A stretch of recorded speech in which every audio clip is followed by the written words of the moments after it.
Video number 6. Big number 6. Welcome back. You know my name. If not, it's Ed Walsh. You know my internet site. If not, it's lifecoachedwalsh.com. You know the disclaimers. Do I have to do that? Nah, I'm not gonna. You've heard them enough. Let's recap number 5 real quickly. Your plan is now written down on your daily planner. You've signed it, given yourself your word that this is going to happen. Not that you're going to try, no, that this is going to happen, right? Good. You immediately took action, working towards your goal. After a week, you told your friend about your goal. You can even tell them your time frame that you want to reach it in or whatever. Whatever works for you like that, that's fine. You do not tell Debbie Downer, right? Because you know what'll happen, right? Okay, good. The other thing we talked about was pushing boundaries. You know, the Google search that you can do on that would occupy your days for months or years from now. Study after study after study, research paper after research paper. It's everywhere. When you push your boundaries, they push back. It's an anomaly. It's believed to be tied to the ego, but you know, psychology, psychiatry, whatever, all those things, they aren't truly exact sciences. So, well, science is always changing anyways, right? But anyways, you know, you're going to feel that. And that's a good sign, don't forget. It's a very good sign. Because when you feel it, it means what? It means you're making progress. It means you're growing as a person. If you didn't feel it, you're not pushing hard enough. And remember what happens. The harder you push, the harder it pushes back. So expect that. And don't be surprised. But you'll be okay. You will be okay. You have your routine for success in place. You have been doing your visualizations all these weeks. Hopefully. Right? And you're emotionally tied now, right? You not only will feel disappointed if it doesn't happen. This is big. You ready? You're going to expect this to happen. There's no more of this, oh, I wish this would happen, or, gee, I wonder what would happen if this. No, you expect this to happen now. You're going to be greatly disappointed if it doesn't happen. That's what emotion will do for you. You are raising your own bar, so to speak. Okay. Next thing we're going to talk about is your environment. You know, we've talked about Debbie Downer a few times, but your whole environment itself is important too. You want that to be a positive environment. You know, different ways of attacking that. I'm not going to waste your time getting into that, but you know, consider you must have had a job at some point in your life where the work environment was lousy, didn't you? I have, back when I was much younger, much younger. And you know, when you have a job like that, you're not that productive at it. You probably don't even want to get out of bed in the morning. You're dreading it. You may even quit it, right? So keep this environment that you're working in now very positive, all right? Next thing we'll talk about, information. The data you got here so far, it's useless if you don't put it into action. Okay? Read all the books you want, do whatever, that's fine. But, you know, you'll just be a clearinghouse for information.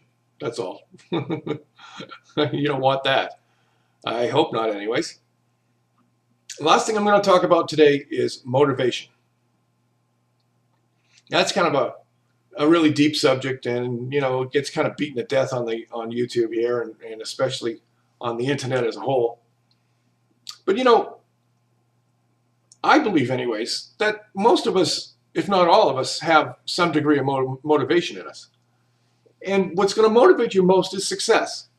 You know, people kind of put the cart before the horse there, and they think you can't accomplish anything unless you're a motivated person. Well, I think it's just the opposite. You see, as you're going through this process up to this point, you have to start feeling good about yourself, don't you? You're seeing progress. People are probably seeing differences in you. You're showing up to work maybe with a nice smile on your face. Your demeanor is maybe softer, and you're probably kinder to people. You're probably listening more intently. Your mind is clearer because you have a future now in front of you. You did before, of course, but you have a future now that you can see. Tangible results that you can feel almost.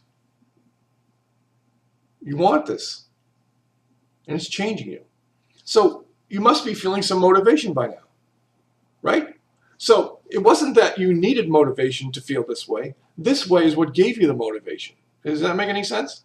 I hope so. And, even if you weren't all that motivated, even if you don't think you are, I can guarantee you are. And I'll give you an example. Let's say that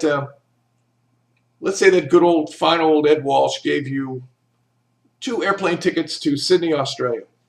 You've always wanted to go there all your life. I'm going to give you 2 tickets there. And I'm going to give you a room in the finest hotel, a suite, okay? And I'm going to buy all your meals, all your drinks, woohoo, entertainment there, airfare, you name it, rental car. This isn't going to cost you one dime, not one thin dime.